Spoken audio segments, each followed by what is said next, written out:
recording and doing the video and everything to make it happen. And not only the Keys, but he was going around town to every club, and a lot of musicians that are here now have documented gigs they played and can remember positive insight that he'd always say, hey, he nailed it that night or whatever. So we miss him a lot. We appreciate the family and all of our friends here, musicians, everybody. And we're going to say a few words, and then we're gonna have some music later on, a couple of bands. Playtown, Box of Rock. Michael Lee's gonna be here with us, Sam Anderson. Fat Cheddar is here. And anyway. Can I say something? Yes. We've got some cards over there.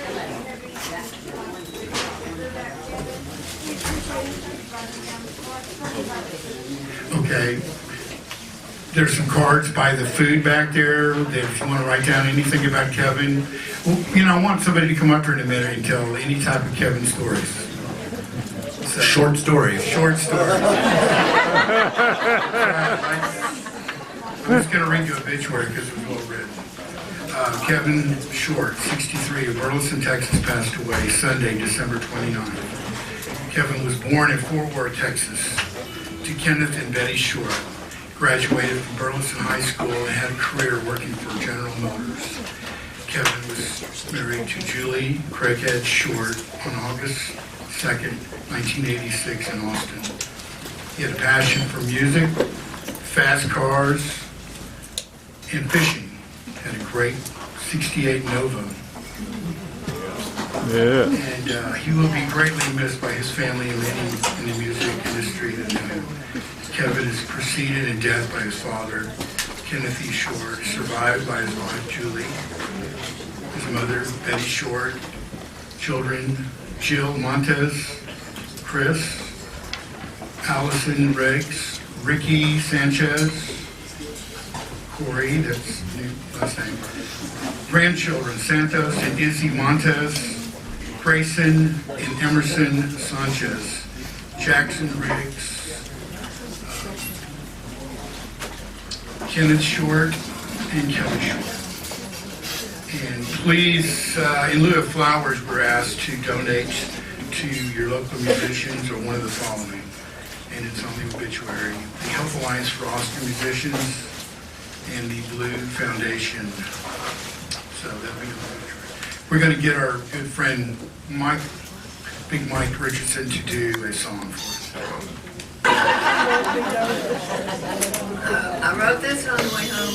We went to Fredericksburg this weekend, but I wrote this on the way home. I thought, surely it won't be a big deal. I can write all this and be able to say it. And then I read it to Dwayne, and we critiqued it a little bit. And then I read it to Becky. And Keep going.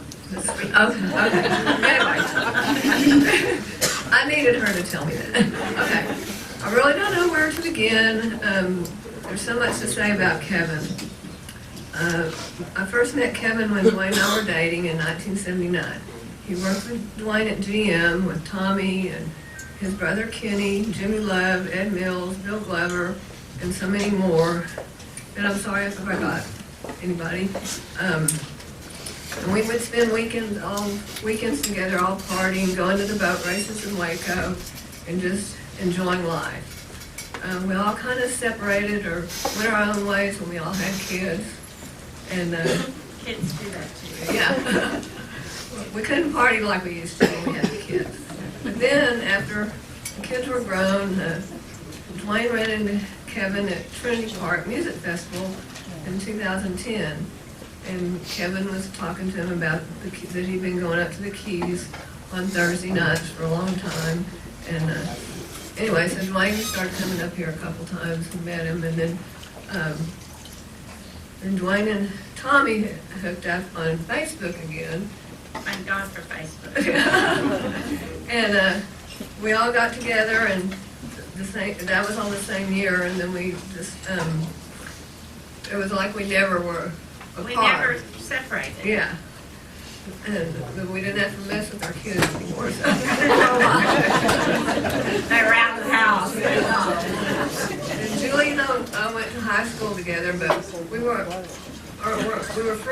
we weren't friends. In high school. In high school, yeah. But when we were reunited with Kevin, we became really good friends, and Julie too. And Dwayne and I continue to meet Kevin and the Keys every Thursday night. What? Kevin was the one who knew where to eat. Yeah, well, He knew where yeah. the music was. He's the music man. And so we'd all meet and I can't read my mind. We would meet and go out to dinner. Then we'd go listen to music. And then we'd come back to the house and Yeah. play Cards Against Humanity Or or other things. but we would laugh so hard. Kevin always kept us. And he kept us in tears laughing so hard. Yeah. Because we didn't know a lot of the words in Cards Against Humanity. So I would call my daughters and I'd say, okay, what does this mean? And they'd say, Google it. And then Kevin decided that we would say, Google it, but I won't say any, what he said because we're children. But so that was our tagline for a long time. Just Google it, MF. His jokes and laughs we all shared will be greatly missed. We love you, Kevin. And that's what she said.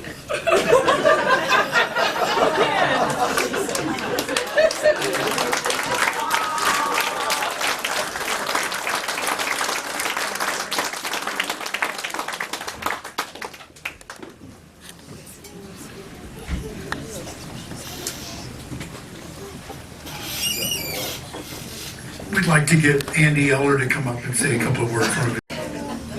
What was just his name, Kevin? So K stands for cool with a capital K. He smoked a cool cigarette. I think he actually made cigarettes cool back when we were growing up in the early 80s. So everybody who knew Kevin and hung around Kevin knew that he was one of the coolest people that we could ever be lucky enough to be with. E is for entertaining. If you're with him, just like Tina said before, he was very entertaining. He made you laugh. He took care of you. He was always like very, very giving soul. V is for vinyl. He had the biggest vinyl collection you ever saw in the world. If you were lucky enough to be at his house and saw the way he meticulously took care of his album, Julie, I don't know how you're gonna keep up with him. Ricky and them are gonna have to help. I don't know. But it's an amazing collection of vinyl. I is for inclusive. He was inclusive with everything he did. He wanted everybody to have fun, be with his family, and enjoy life. And I'll miss him to that. The last thing, I remember how to spell his name.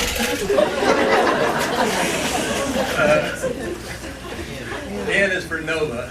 Nova, he loved his car. He loved his Nova car. A Nova is a star that shines bright. Brightest moment. And right now, we're thinking about him. And we miss you.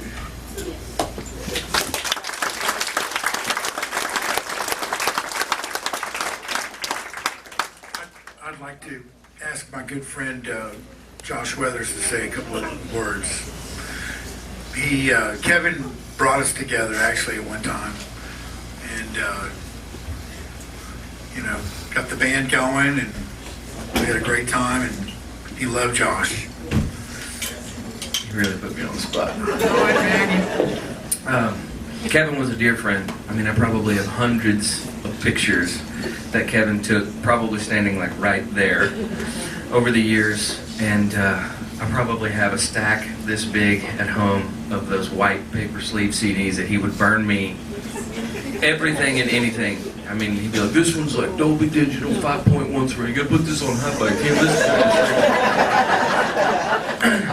this. And anything. I mean, he always tried to get me onto Warren Zevon. I couldn't dig it. I don't know why. I mean, hate me if you want to, but that was his thing. But,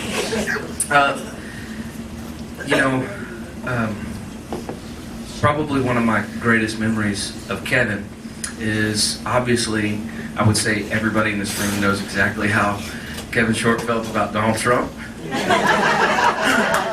And Then you played at the inauguration. and when I went and played at the inauguration, the day before, when like the Star Telegram started writing things and the Weekly started writing things, Kevin sent me a message on Facebook and he said, "Hey man, I'm proud of you, brother." And that just, I mean that helped me so much, because there was a lot of haters. And of all the people that could have been really ugly about that, because of his, stance in politics, he didn't care about any of that. He said, "I'm proud of you for doing what you think is the right thing to do." And I really just honored him, and I loved him so much. And I don't believe that this is Kevin's final resting place. I believe that the Bible says that we get to grieve as those that have hope, not those that have no hope. And I have hope that Kevin is enjoying his time in heaven right now, because I believe that's where he is. So, thank you.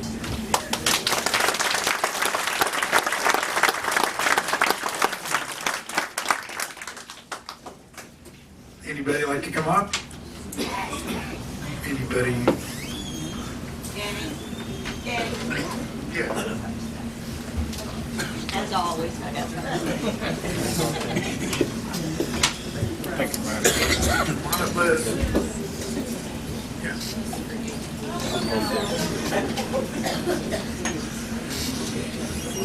This is Beer Belly Slim, folks.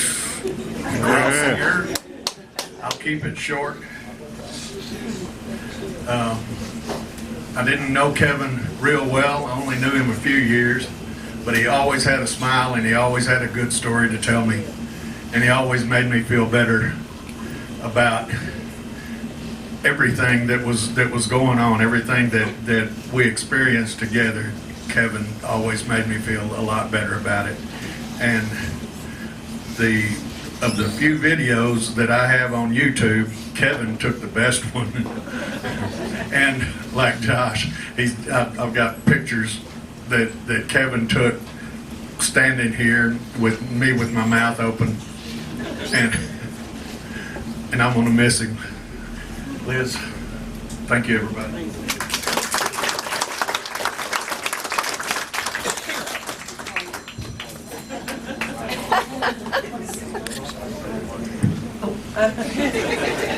Larry said I'm supposed to talk into I ran across this the other day, right after I heard about Kevin. So I hope I get through this. But Julie, this is for you and your family, and of course all his friends. I knew Julie from high school. I met Kevin through Julie. Haven't known him for many years. But anyway, I feel like this would be something he would say to you. When I've come to the end of the road and the sun has set for me, I want no rights in gloom-filled rooms. Why cry for a soul set free? Miss me a while, but not for long, and not with your head bowed low. Remember the love that once we shared. Miss me, but let me go. For this is a journey we must all take, and each must go alone. It's all part of the master plan, a step on the road to home. When you are lonely and sick at heart, go to the friends that we know. Laugh at all the things we used to do. Miss me, but let me go. Julie, we love you, and we're here for you. Landry. On behalf of General Motors, UAW, Local 276, I salute Kevin and his family. Kevin and I worked together for many years at General Motors. We associated with a lot of stuff that went on out there, and one thing was that Kevin and his dad and his brother, his dad was a supervisor of mine at one point in time. But Kevin and I worked in the trim department and he helped me on a lot of hard jobs that I was on. And he showed me how to get by looking at the vehicle and not reading the manifest.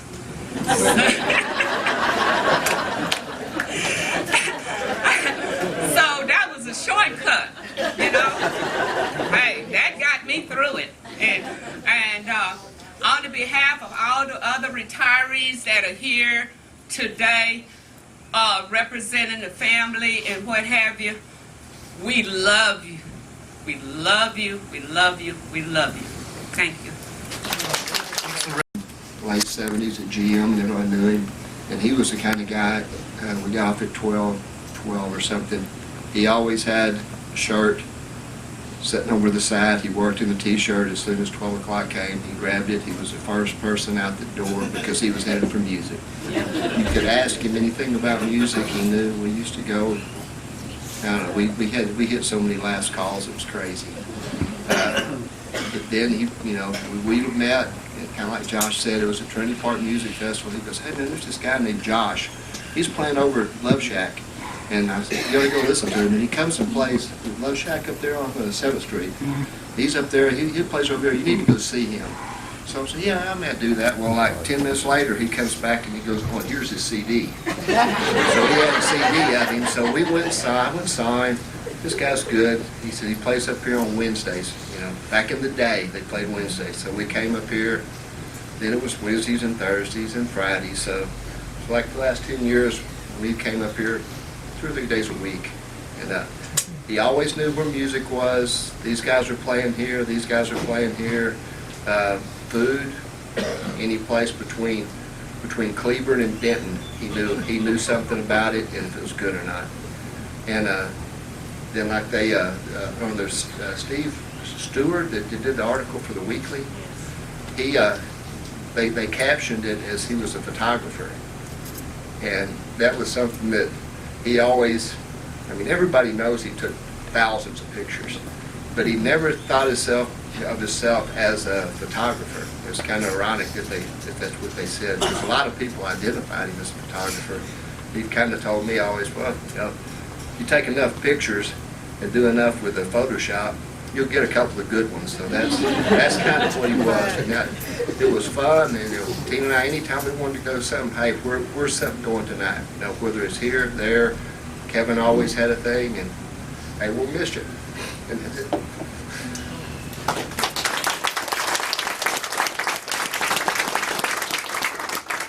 About your retreat.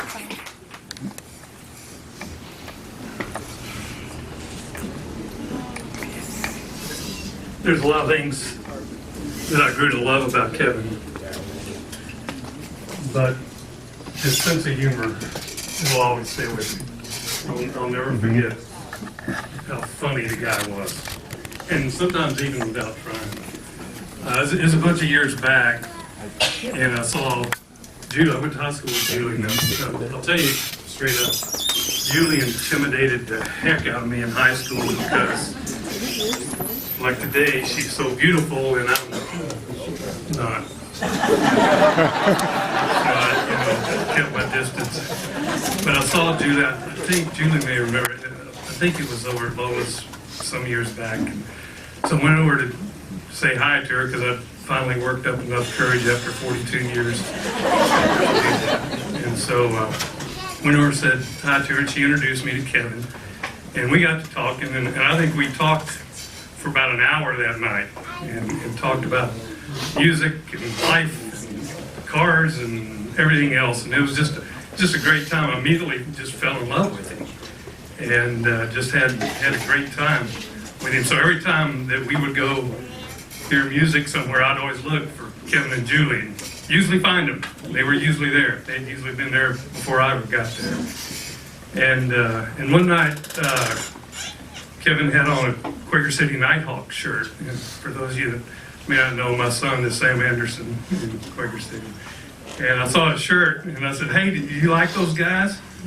He goes, yeah, they're pretty good. He said, you really need to go hear them. You really, he said, this is a group. He said, man, he said, just next chance you get, go hear these guys. And I said, okay, I'll probably do that. And then he found out that Sam was my son, and I'll never forget. He looked me straight in the eye and said, wow, your wife must be really talented.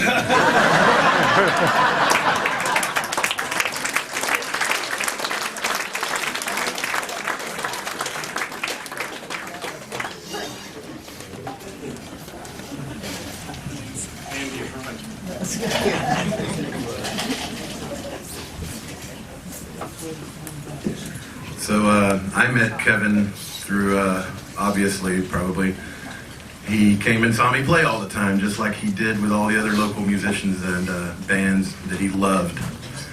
And he had a passion for life and a lust for getting out and enjoying things, which the older I get, the more I just want to get on my couch and get my cat curled up right around here and just be lazy, And I was like, man, and I want to go out and see all these bands, but just the rate limiting step of getting up and getting out and doing it. But he never seemed to have that problem because he was always out, always, right? Yeah. Always out, like posting videos and pictures of everything that I felt bad about not going to on my friends' shows. If I did have the night off, I should always be out there doing that, and maybe that'll be my resolution this year. Is to be more like Kevin and have more energy towards supporting art and music. And he never really complained. I never saw him in a bad mood.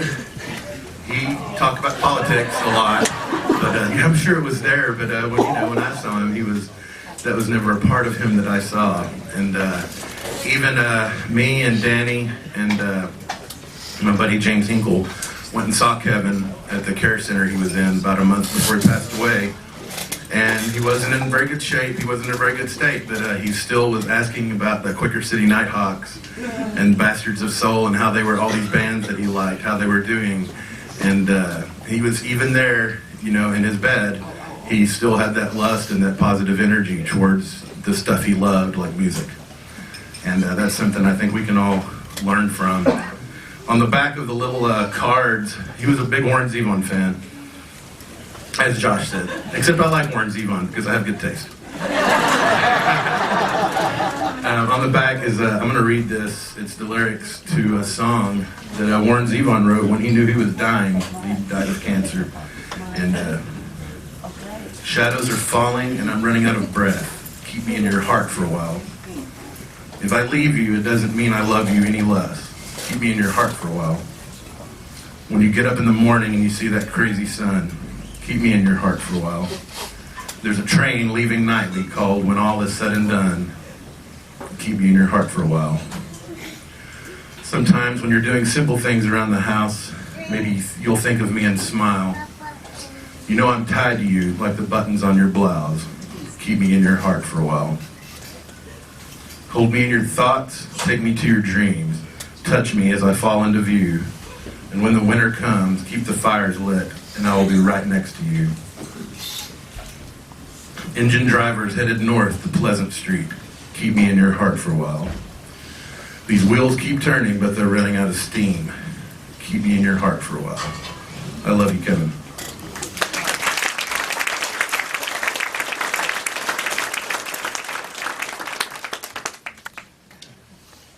Anybody else?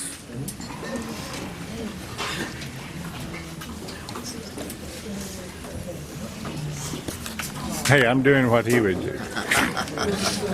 Somebody's going to take on. My name is Allison. I'm Kevin's daughter. And I just wanted to say thank you. Thank you. He loved all of you so much.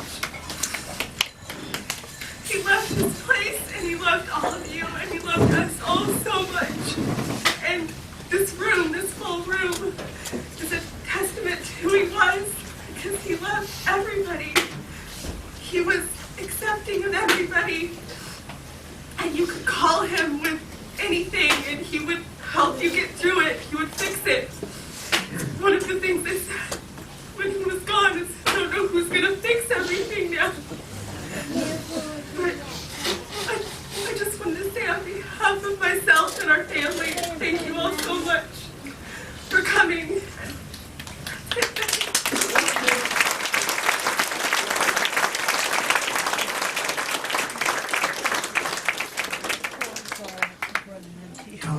Borough. I'm good. I don't talk well. We can bring the mic back there. No, I'm good, thank you. Andy spoke for me. First time he hasn't talked, okay. We need a good, funny Kevin story. Somebody's got a good, crazy Kevin story. Short story. Strawberry. Strawberry will do it.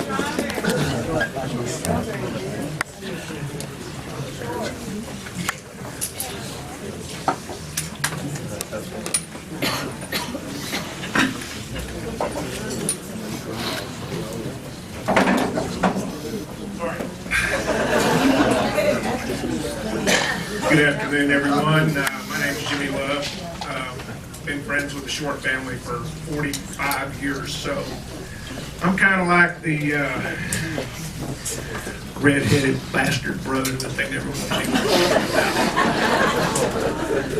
be. Anyway,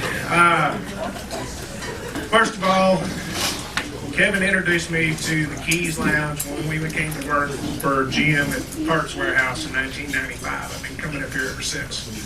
Thank you all for hosting today. Staff, waiters and bartenders. We love coming up here. Best music venue in Fort Worth. Kevin had the most undying love for his family of anyone I've ever known besides myself. And he loved his wife and daughters passionately. And we're going to miss him. The last 6 months of his life were not good. I'm glad he's with the Angels now. But a quick story. We had a very fun time working together with General Motors. There was a bunch of us here. We hadn't seen each other 20 years or more. And one of our other friends, Bill Glover, y'all used to hear that, remember the show, The Wonder Years, had Fred Savage in it, you know, pretty cute little show. Well, Kevin and myself, Ed, David, Brian, we all survived the Glover years. How? I don't know. But one story that sticks in my mind, and Bill was always the guy that would take you on a straight and narrow, and all of a sudden your car had a front end problem and you veered hard to the left. And then you were off the beaten path. But he and Kevin were in a car that Bill had at one time, and they were on their way to go have some fun, and it was the older model Thunderbird with a moonroof, and they're drinking beer back when kind of that was accepted when you drink and drive. And so they got through there. I'm just, for the sake of the spirit of the place today, we're going to say probably Bill chunked his beer can out the moonroof and it landed on the hood of the cop car behind him. So, and at that day and time before Mad Mamas came around, they got pulled over and the cops checked them out. Luckily they weren't drunk, but needless to say they had to go back and pick up the beer can. But we used to have a lot of fun working for GM. I put in 33 years, and we probably got 600 or 800 years worth of experience working for GM between all of us that are here today. And I just want to say we're going to miss him. He's a great friend. And luckily, the last time he was here was a weekend before he got sick. And myself, Craig and Linda, Dwayne and Tina, and Kevin and Julie all got to be here that weekend. So got to see him on his last good weekend. We'll see him again down the road at another gig. Thank you.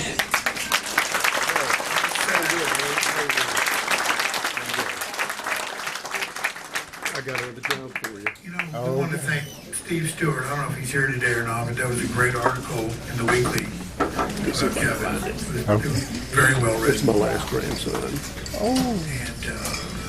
Down at the river. Keegan, you want to come You know up you do this song with us?